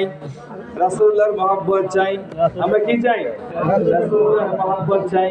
আলোচনার বিষয়বস্তু বুঝতে পেরেছেন তো? আমাদের চাওয়া কি রাসূলুল্লাহর মহব্বত, আমাদের চাওয়া কি আল্লাহর মহব্বত। রাসূলের মহব্বত যখন আমরা পাবো, তখন আল্লাহর মহব্বত এমনি এমনি আমাদের উপরে এসে যাবে। যখন দাড়িটা রেখে দিবেন, যখন মাথায় টুপিটা আসবে, তখন কি রাসূলুল্লাহর মহব্বত কি আসবে না? তখন কি রাসূলুল্লাহর মহব্বত আসবে না? সুরতে যখন এইভাবে যখন রাসূলের রঙে রঙিন হইতে থাকবেন, আমার আল্লাহর দয়া আপনার দিকে আসতে থাকবে। এই জন্য আমাদের চাওয়া পাওয়া হচ্ছে একটাই, আমরা আল্লাহকে চাই। নাকি বলেন? কে কে আল্লাহকে চান? একটু হাতটা উঠায় দেখেন। আল্লাহকে চাই, রাসূলকে চাই, আল্লাহর হইতে চাই, রাসূলের হইতে চাই। তুই চাও দেব, নারে তাকবীর, তাকবীর, নারায়ে রিসালাত, ইয়া রাসূলুল্লাহ, সালামাবাদ শরীফ, সালামাবাদ শরীফ, জিন্দাবাদ, জিন্দাবাদ। আল্লাহ চেয়ে দেখো তোমার বান্দারা তোমাকে চায়, তোমার হাবিবের মহব্বত চায়, যার ভিতরে রাসূলের প্রেম আছে, রাসূলের মহব্বত আছে, ওই কবরে যখন তাকে রাখা হবে, ওই কবরের মধ্যে আযাবের ফেরেশতারা, ওই কবরের মধ্যে যখন ফেরেশতারা আসবে, ফেরেশতারা দেখবে আল্লাহর হাবিব শুয়ে আছে, ওই ফেরেশতারা চলে যাবে আল্লাহর কাছে। কার কাছে চলে যাবে? আল্লাহর কাছে। আল্লাহর কাছে চলে যাবে। কোন বান্দা যখন রাসূলের সুরতে সাজবে, মানুষ বাধা দিবে, মানুষ কি করবে? অনেকেই বাধা দিবে, অনেকে কি রাসূলের জুব্বাটা যখন গায়ে জড়াবেন, অনেকে টিটকারি মারবে, অনেকে রসিকতা করবে, ঠাট্টা করবে, টিটকারি দিবে, আপনাকে উস্কানি দিবে। রাসূলের দাড়ি মোবারক যখন দাড়ি রাখবেন, মানুষ ঠাট্টা করবে, টিটকারি দিবে, বিদ্রুপ করবে, তিক্ততা সৃষ্টি করে, বিরক্ত করবে, নানান কথা বলবে, বিবি বাধা দিবে, ভাই বোন ছেলে মেয়ে পরিবার থেকে বাধা আসবে, বন্ধু বান্ধবরা অ্যাঙ্কার করবে, বাধা দিবে, এই তুই দাঁড়িয়ে রাখছস, এটা করছস, সেটা করছস। যার ভিতরে রাসূলের মহব্বত নাই সে বাধা দিবে, কিন্তু আপনার ভিতরে মহব্বত আছে, বন্ধু জানে না আপনার ভিতরে কি আছে, বন্ধু জানে না, এই জন্য আপনাকে টিটকারি দিবে, ঠাট্টা করবে। এই সমস্ত কিছু বাধা, সমস্ত ঠাট্টা বিদ্রুপ অপেক্ষা করে কোনো বান্দা যখন রাসূলের রঙে রঙিন হয়ে যাবে, রাসূলের সুরতে সেজে যাবে, ওই কবরে যখন যাবে, কবরে যাওয়ার পরে যখন ফেরেশতারা আল্লাহর কাছে ফরিয়াদ করবে, আল্লাহ কার কবরে পাঠাইছো? এই যে তোমার হাবিব শুয়ে আছে। আল্লাহ তুমি কার কবরে পাঠাইছো? তোমার হাবিব তো শুয়ে রয়েছে। আমার আল্লাহ বলেন, হাবিব না, হাবিব না, আমার হাবিবের একজন আসে। দুনিয়াতে মানুষ রং বেরঙের পোশাক পরেছে, রং বেরঙের পোশাক পরেছে, কিন্তু এই বান্দা রং বেরঙের পোশাক পরে নাই, আমার হাবিবের জুব্বাটা তার গায়ে ছিল। দুনিয়ার মানুষ কত ঠাট্টা করেছে, বিদ্রুপ করেছে, পাগড়ি ছাড়ে নাই। দুনিয়ার মানুষ কত ঠাট্টা করেছে, বিদ্রুপ করেছে, টুপি ছাড়ে নাই। টুপি পরে নামাজ আদায় করেছে, পাগড়ি পরে নামাজ আদায় করেছে। দুনিয়ার মানুষ কত ঠাট্টা করেছে, বিদ্রুপ করেছে, কিন্তু দাড়ি রেখেছে, দাড়ি কামাই নাই, দাড়ি রেখেছে। ও ফেরেশতারা, দুনিয়ার সমস্ত বাধাকে অপেক্ষা করে আমার বান্দা আমার হাবিবকে মহব্বত করেছে। আমার হাবিবকে মহব্বত করার খাতিরে আমি ওই বান্দাকে এমনই মহব্বত করেছি, আমার হাবিবের সুরতে চেহারায় তাকে কবরে শোয়া রাখছি। ওই কবরে ফেরেশতারা বলবে, আল্লাহ আমরা কি তাহলে আবার যাবো ওই কবরে? আমার আল্লাহ বলেন, থামো থামো, একটা কবরের মধ্যে একবারই শুধু যাওয়ার হুকুম আছে। সুবহানাল্লাহ বলে, দ্বিতীয়বার যাওয়ার কোনো হুকুম নাই। ওই কবরে আর সওয়াল হবে না, ওই কবরে আর জবাব হবে না। ওই কবরে রহমতের ফেরেশতারা, জান্নাতি ফেরেশতারা জান্নাতি পোশাক নিয়ে আসবে, জান্নাতি বিছানা নিয়ে আসবে, জান্নাতি বিছানাগুলি বিছাইয়া দেবে, জান্নাতি পোশাকগুলি পরাইয়া দিবে, তার কবরের মধ্যে জান্নাতি সুগন্ধ দিয়ে দিবে। আরামের ঘুমে ঘুমায়া যাবে, ওই বান্দার কোনো কষ্ট হবে না। আর কবরের মধ্যে যখন নেওয়া হবে, কবরের মধ্যে নেওয়ার পরে যদি তোমার রবকে যদি প্রশ্নের উত্তর দিতে না পারে, যদি তোমার দিন কি, তোমার দিন ইসলাম, আমার দিন ইসলাম, আমার রব আল্লাহ, এই প্রশ্নের উত্তর দিতে না পারে, এমনকি এই দুইটা উত্তর দিতে পেরেছে কিন্তু একটা উত্তর পারতেছে না, আমার রাসূলকে দেখাবে, তুমি কি এই লোকটাকে চিনো নাকি?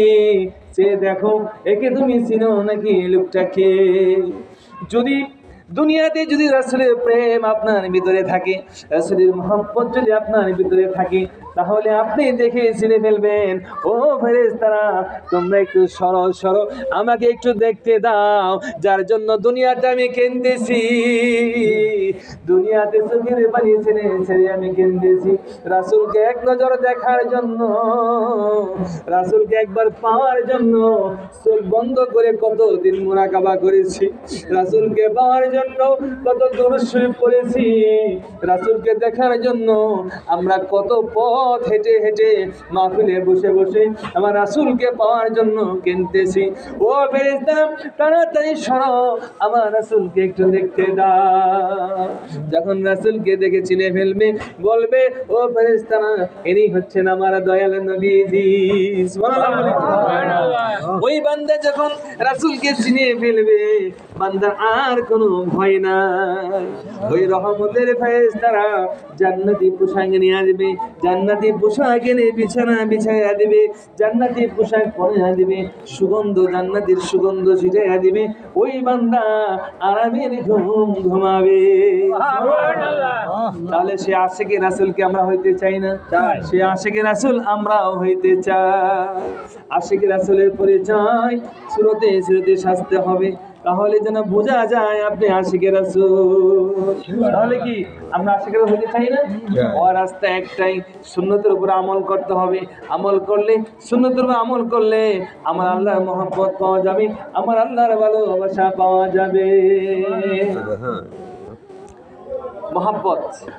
মহব্বত করেছিল ওয়াইস করুন, নাম শুনছেন? নাম শুনেন নাই? হযরত ওয়াইস আল করনি রাদিয়াল্লাহু আনহু। কি মহব্বত, রাসূলকে কেমন ভালোবাসতেন চিন্তা করছেন? চিন্তা করতে পারেন এত মহব্বত রাসূলকে করেছেন। সেই কোথায় করণ দেশ, 200 মাইল মতো হবে এই যে করণ দেশ, সেই করণ দেশ আমার রাসূল মাঝে মাঝে করণের দিকে তাকায় থাকতো। করণের দিকে তাকায়া তাকায়া সাহাবীদের বলতেন, ও আমার সাহাবীরা, আমি এখান থেকে করণে একটা সুগন্ধ পাইতেছি। সুবহানাল্লাহ। চিন্তা করছেন কোথায়? সেখান থেকে সুঘ্রাণ পাইতেছে। আমার রাসূল বলছেন, ওমর এবং আলী, আমার এই জুব্বাটা আমার করণকে দিয়া দিও। সুবহানাল্লাহ। আল্লাহ রাসূলের ওফাতের পরে যখন এই জুব্বা মুবারক নিয়ে যখন হযরত ওমর এবং হযরত আলী চলছেন, তার কাছে ওই করণ পাগলের কাছে চলছেন। ওইখানে যাওয়ার পরে, ওই করণ দেশে যাওয়ার পরে একটা মসজিদে নামাজ আদায় করেছেন। মসজিদে গেলে আমাদের লোক পাওয়া যায় নাকি বলেন? মসজিদে নামাজ পড়তে গেলে এক গ্রামের লোক, পাড়ার লোক সব মসজিদে পাওয়া যায় না? ওই গ্রামে মসজিদে উঠেছেন, মসজিদে গিয়ে জিজ্ঞেস করছেন, এইখানে এমন একটা পাগল, এরকম একটা করণ নামে, এখানে ওয়াইস নামে কোনো পাগলকে আপনারা দেখেছেন কিনা, চিনেন কিনা? তখন বলেন যে একটা লোক আছে ওইখানে, ওই পাহাড়ে থাকে, তার মায়ের খেদমত করে। কার খেদমত করে? মায়ের খেদমত করে। ওই ছিল মা ভক্ত, মায়ের প্রেমিক, মাকে ভালোবাসতেন, মাকে আদর করতেন, মাকে সমস্ত কিছু খেদমত করতেন, কারণ মায়ের আর কেউ ছিল না, একটা সন্তানই ছিল। সুবহানাল্লাহ।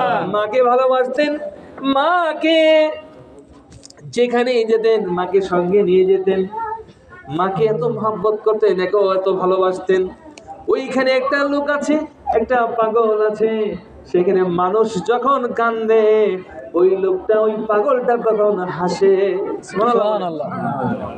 মানুষ যখন কান্দে ওই পাগল তখন হাসে, আবার মানুষ যখন হাসে ওই পাগলটা তখন কান্দে। ওই একটা পাগল সেখানে আছে, তারা চলে গেল সেখানে, ভাঙ্গা একটা ঘর, কিন্তু রাসূলের প্রেমে ভরা। সুবহানাল্লাহ। ওই কলোনির ভাঙ্গা একটা ঘর, কিন্তু রাসূলের প্রেমে ভরা। ওইখানে একটা ভাঙ্গা ঘর, জীর্ণ শীর্ণ একটা ঘর দেখা যায়। সেইখানে গিয়ে জিজ্ঞেস করে, আপনি কি ওয়াইস নাকি? আপনার নাম কি? যে আমার নাম দিয়ে কি করবেন? আমার নাম হচ্ছে, আমার নাম দিকে আপনার নাম পরিচয়, আপনার নাম আছে? আমার নাম হচ্ছে ওয়াইস। সুবহানাল্লাহ বলেন। দেখি আপনার ডান হাতটা, দেখি আপনার হাত দুইটা, ডান হাতটা দেখলেন 1 দিরহাম পরিমাণ জায়গা সাদা দেখা যায়। সুবহানাল্লাহ বলেন। আমার রাসূল বলে গিয়েছেন, তোমরা ওয়াইসকে কিভাবে চিনবে? তার হাতের তালুর মধ্যে দেখবে একটা সাদা দাগ দেখবে। সুবহানাল্লাহ বলেন। তার শরীরের মধ্যে শ্বেত রোগ ছিল, ডবল সাদা রোগ ছিল। আল্লাহর কাছে প্রার্থনা করেছেন, আল্লাহ তুমি আমার এই রোগটা ভালো করে দাও, কিন্তু একটু সামান্য একটু রেখে দিবা, যেন আমি ওই রূপটা দেখে আমি তোমার শুকরিয়া আদায় করতে পারি। একটু হাতের তালুর মধ্যে একটু সাদা রাখছেন। ওটা দেখে আমি আল্লাহ তোমার কাছে শুকর আদায় করব, আমার আল্লাহ আমার রূপটা ভালো করে দিছে। আমার রাসূল বলেছেন এই সাদা দাগ দেখে তোমরা ওই করণকে, ওই ওয়াইস করণীকে চিনতে পারবে। দেখলেন সেখানে সাদা দাগ দেখা যায়, আপনি ওয়াইস, আপনাকে সালাম। ওয়াইস বলে আপনারা কারা, কোথা থেকে এসেছেন, আপনারা কোথায় থাকেন, কোথা থেকে এখানে এসেছেন আমি একটু জানতে চাই। আপনাদের শরীরের মধ্যে আমি নবীর একটা ঘ্রাণ পাইতেছি। আপনাদের দেহের মধ্য থেকে, আপনাদের শরীর থেকে নবীর একটা সুগন্ধ আমি পাইতেছি। আপনারা কোথা থেকে এসেছেন, আপনারা কোথায় থাকেন? তখন হযরত ওমর বলে, আলী বলে, আমরা মদিনার থেকে এসেছি। আমার রাসূল আপনাকে এই জুব্বা মুবারকটা দিয়েছে এবং আপনাকে বলেছে এই উম্মতের জন্য দোয়া করার জন্য। সুবহানাল্লাহ বলেন। সুবহানাল্লাহ। কার জন্য? উম্মতের জন্য দোয়া করার জন্য। আমার রাসূল চলে গেছেন, ওফাতের পরেও বলে গেছেন ওয়াইস করে বলবি আমার উম্মতের জন্য যেন দোয়া করে। কেমন দরদি আমার নবী, কেমন দরদি ছিল আমার নবী। ওই উম্মতকে দোয়া করার জন্য বলেছেন। যখন ওয়াইস করনি বলল দোয়া করার জন্য তো আপনারাই যথেষ্ট। কি যথেষ্ট না? আপনারাই যথেষ্ট। আপনার রাসূলের সঙ্গে থেকেছেন, ওঠা বসা করেছেন, দোয়া করার জন্য আপনারাই তো যথেষ্ট।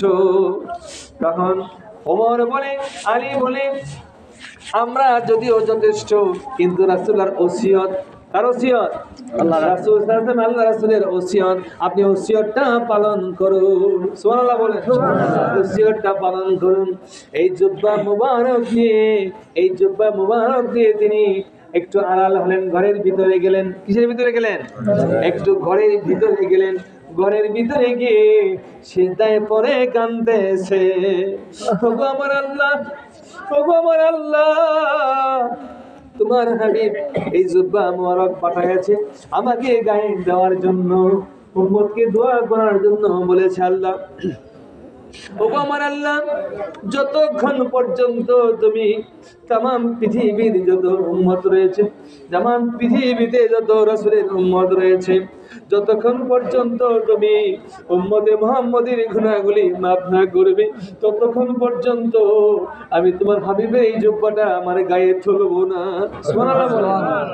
যতক্ষণ পর্যন্ত তুমি উম্মতকে মাফ না করবে, ক্ষমা না করবে, ততক্ষণ পর্যন্ত আমি এই জুব্বাটা আমার গায়ে তুলব না। আমার আল্লাহ বলেন, যাও কিছু সংখ্যক উম্মতের গুনাহ মাফ করে দিলাম।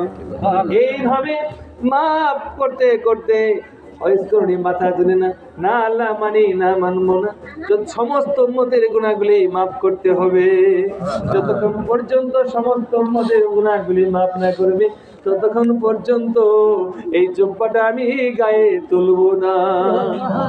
পরে ওইখানে রাবিয়া, ওই সময় যে মেষপাল ছিল, ওই মেষপালের পরিমাণ সমান সংখ্যক ওই উম্মতের গুনাহগুলি মাফ করার জন্য আমার আল্লাহ প্রতিশ্রুতি দিলেন। সব শেষে তবু মানে না ওয়াইজ করুনি বলে সমস্ত উম্মতে মুহাম্মদের গুনাহগুলি মাফ করতে হবে, কিন্তু পিছন থেকে আর ধৈর্য ধরে রাখতে পারলেন না। পিছন থেকে ডাক দিলেন, দাদা ধ্যান ভেঙে গেল, সিজদার থেকে উঠে গেলেন। তখন ওয়াইজ করে বললেন, কেন আপনারা আমাকে ডিস্টার্ব করলেন? যতক্ষণ পর্যন্ত আমার আল্লাহ সমস্ত উম্মতে মুহাম্মদের গুনাহগুলি মাফ না করতো, ততক্ষণ পর্যন্ত আমি এই জুব্বাটা গায়ে তুলতাম না। কিন্তু আপনারা আমাকে ডিস্টার্ব করলেন। চিন্তা করছেন তাহলে কেমন আশিকের রাসূল ছিল? একবার শুধু শুনেছেন, কানের মধ্যে আওয়াজ এসেছে, কে যেন বলছে, ওয়েসে খবর রাখো না, ওয়েসে খবর রাখো না, খবর জানো না উহুদের যুদ্ধের ময়দানে আমার রাসূলের দন্ত মোবারক শহীদ হয়েছে। ওয়েসে তুমি খবর রাখো না, খবর জানো না, উহুদের যুদ্ধের ময়দানে শত্রুরা পাথর মেরে আমার নবীজির দন্ত মোবারক শহীদ করে দিয়েছে। ওয়েস এই কথা শোনার সঙ্গে সঙ্গে একটা পাথর হাতে নিয়ে তিনি চিন্তা করলেন আমার রাসূলের মুখে দান্ত মোবারক থাকবে না আর আমার মুখে থাকবে, এটা তো হতে পারে না। দন্ত ওই পাথরটা হাতে নিয়ে টাচ করে দুইটা দাঁত ভেঙে ফেললো। সুবহানাল্লাহ বলেন। চিন্তায় পড়ে গেলেন, না জানি আমার রাসূলের কোন দুইটা দাঁত মোবারক ভেঙেছে। আবার টাচ করে দুইটা দাঁত ভাঙলেন। এইভাবে ভাঙতে ভাঙতে 32টা কাঁচা দাঁত তিনি ভেঙে ফেললো। সুবহানাল্লাহ বলেন। মুখ থেকে গড় ঘড় করে রক্ত বের হচ্ছে, ব্যথায় অস্থির হয়ে গেল, চোখ দিয়ে পানি ঝরতেছে, মুখটা ফুলে গেছে, ব্যথায় অস্থির হয়ে গেছে। ওই সময় আমার দয়াল নবীজি তাকে সান্ত্বনা দেয়। সেই ওয়াইস করুনি যে রাসূলের প্রেমিক ছিল, রাসূলকে এতটুকু মহব্বত করেছিল, সেই মহব্বতের পুরস্কার সেই জব্বাটা তিনি পেয়েছেন। সুবহানাল্লাহ। একটা সিম্পল নমুনা দেখাই দিয়েছেন। এটা কি একটা সিম্পল নমুনা, মহব্বতের একটা সিম্পল নমুনা দিয়েছেন। সে এতটুকু আল্লাহ মহব্বত করেছিল রাসূলকে, সেই আশিকে রাসূলকে আমরা হইতে চাই না? আমরা সেই আশিকে রাসূল হইতে চাই। তো দুরূদ শরীফ পড়েন, আল্লাহুম্মা সাল্লি আলা